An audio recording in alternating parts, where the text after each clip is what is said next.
This is not an academic review of Kendrick Lamar's latest album, GNX. This is a spiritual one. This is about how it made me feel when I listened to it and the spirituality that he embeds throughout his music. Now, I'm not a Kendrick fan, right? I'm familiar with Kendrick's singles, the very popular ones. I really, really, really like art.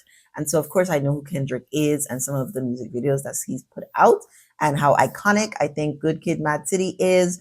But I've never really listened to whole albums from Kendrick Lamar. I think my favorite Kendrick Lamar album isn't even an album. It is the soundtrack that he did for Black Panther. And then after that, I probably listened to Damn, from beginning to end once.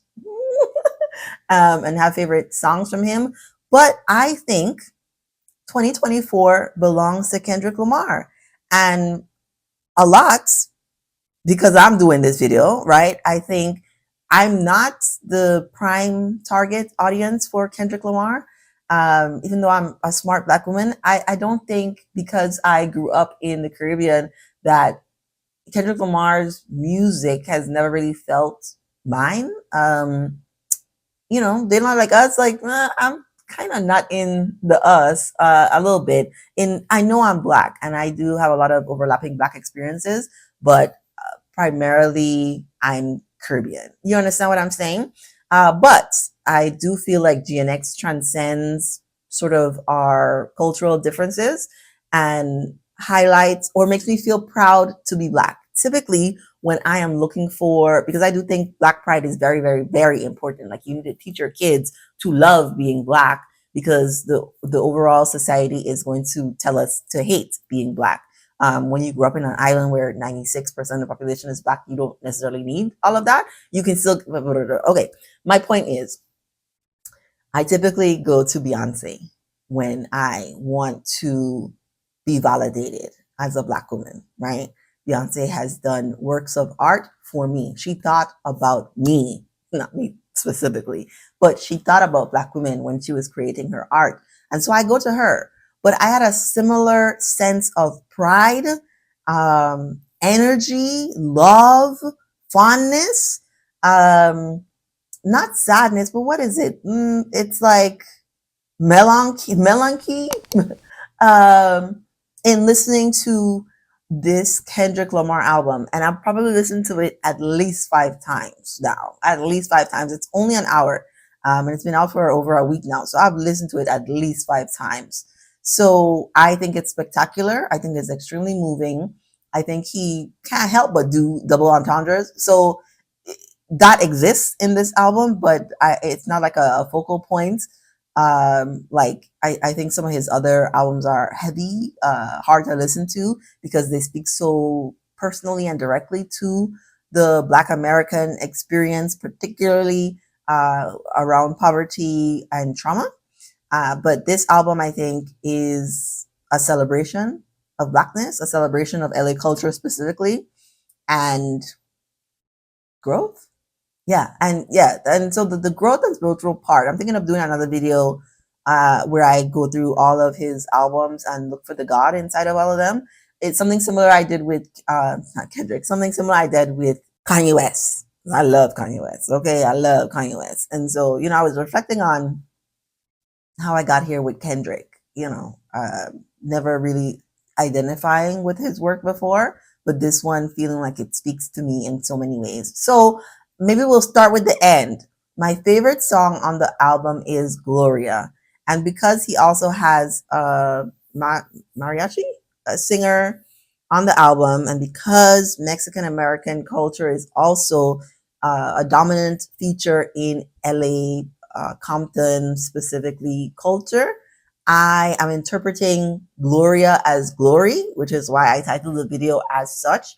And because, right, it's a metaphor, the whole thing is, an analogy for his love of writing, right? His love of making music, but also I think, because I'm translating Gloria to glory, because I only speak English, that it is also a conversation about the gift God gave him and the glory be to God. That is how I'm interpreting Gloria, right? And so it made me a little misty-eyed thinking about it, because I think it also invites us all to reflect on difficult times, or our own evolution and journey. And my journey is quite prominent on my channel. I talk about it all the time, my spiritual journey.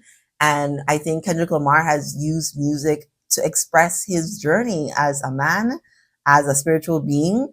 And I think he's done it in like such a prophetic way that it's so powerful. And so Gloria is quite moving to me. It makes me feel in touch with all. I mean, God is everything and everywhere. It makes me reflect a lot on, those pivotal points in my life when he talks about, he met, right, Gloria, when he was off the porch, a particular age, 11 or 13 or something. He was saying, it's like, yeah, when did you meet God, or when did you find your calling, or when did you realize who you were destined to be? Right? For me, it's 16 when I said, oh my gosh, I'm going to be a psychologist, right? That spearheaded the trajectory for a lot of my life. Now I'm a psychologist and I'm so happy, right? But I feel like we can all, and I mean, if you haven't pursued whatever your passion is or whatever vision God has for your life, this is not a religious channel, I promise you, okay? But if you haven't pursued whatever God has for your life, you will feel a lack. They will feel like something is missing, and that something is love, right? But what is it that you love so much? Like God loves you, right? That is being channeled then through you. And so Gloria encompasses all the things. And then SZA has such a beautiful, emotive voice. So also her being on the track, I think just lends it to feeling good. Feeling like, if I don't know what you might feel like listening to this if you aren't living in your purpose. Either you feel inspired, I would guess, feel inspired to live in your purpose, figure out what it is that you're supposed to do here on earth. Or like me, if you are living in your purpose and doing what it is that you're supposed to be doing, like you feel the rightness of where you are in life, it is a moment of reflection and deep gratitude for where you've come from to where you are now, right? It's such a beautiful song. I love it so much. Okay. So I think that, okay, we can end the video there, but there are a few other songs where he talks about God that I wanted to mention, because he's a spiritual man. And I remember when my son, okay, I put my son onto a lot of music. We have Apple Music, so you can go listen to anything from anywhere that is on Apple Music. And so my son did listen to Mr. Morale and the Big Steppers. I never listened to that whole album. I think I tried, but then didn't finish. But of course, I love music videos. I tell you, I love visual art. So I watched, the visuals for that album. Was like, okay, this is a lot. Oh my gosh. I'm like, this is a lot. But I remember when Eckhart Tolle, because my son knows I love Eckhart Tolle. I talk about Eckhart Tolle all the time. When he used an excerpt from Eckhart Tolle in that album, and I said, oh my gosh, Kendrick Lamar is killing the ego. Kendrick Lamar is tapping into something bigger than himself. Kendrick Lamar is evolving. Bigger things are in store for Kendrick Lamar. I didn't listen to the whole albums. I just know he's a lyrical genius. Then he won that Pulitzer Prize. I'm just like super impressed with him, even though like I might be a fan now, right?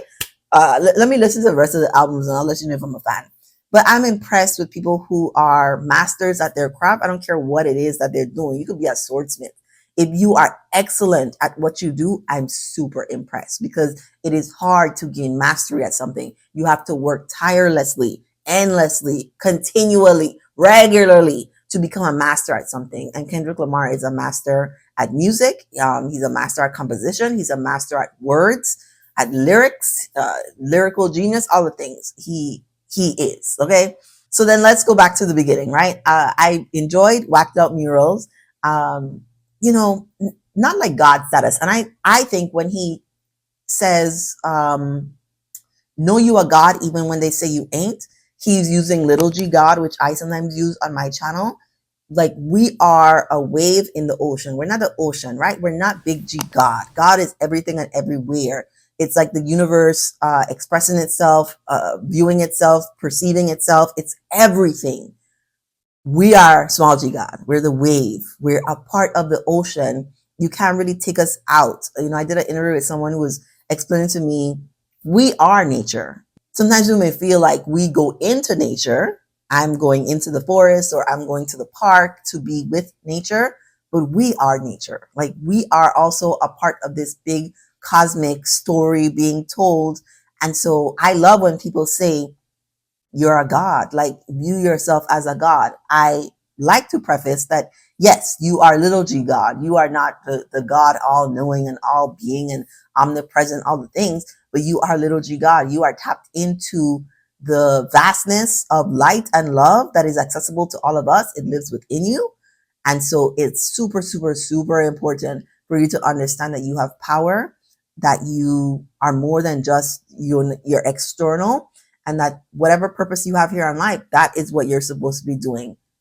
Focus on that. Like focus on the God inside of you to live life. And then in Man in the Garden, he basically has a mantra about how he deserves it all. And I talk on my channel all the time about having an abundance mindset, a growth mindset, understanding that the thoughts that you think create your reality. Literally, but there are steps. The thoughts you decide to pay attention to will influence the way you feel, which will also influence the behaviors and the things that you decide to pursue, and will then shape like your entire life. And if you have the mantra that I deserve it all, like I'm supposed to be happy, I'm supposed to be rich, I'm supposed to live the life that I want, I'm supposed to have it all, I deserve it, right? Then you will move through the world like that. You will demand that you are respected and appreciated. You will view yourself as somebody that can be loved, deserves to be loved well. And you'll get what you want, right? If you walk through the world like that, you will make certain decisions that then will be aligned with a person who believes they deserve to have it all. So I absolutely loved it.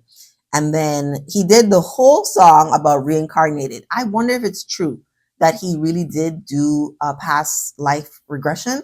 I read a book about past lives, and I think it was like a therapist trying to help some of their clients heal, enjoy life because they were so distracted with the pain of their past lives, like that hadn't been dealt with.